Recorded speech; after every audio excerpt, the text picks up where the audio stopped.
मेरे पेट च रसौलियां वा ते मेरी मदद करो। मैं बड़ा भजी नसी 6 महीने हो गए मैनू। मैं एक दिन नहीं कभी नमाज सबक तो कढ़िया नहीं सी।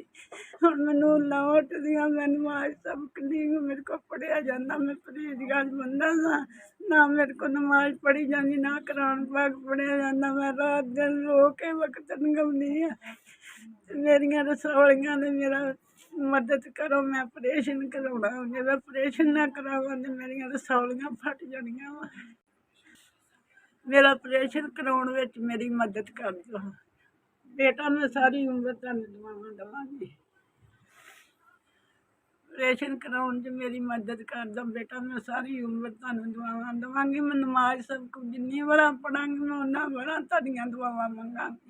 अस्सलाम वालेकुम बेटा, ਤੁਹਾਡਾ ਭਲਾ ਹੋਵੇ। ਤੁਸੀਂ ਮੇਰੀ ਮਦਦ ਕੀਤੀ 4000 ਰੁਪਈਆ।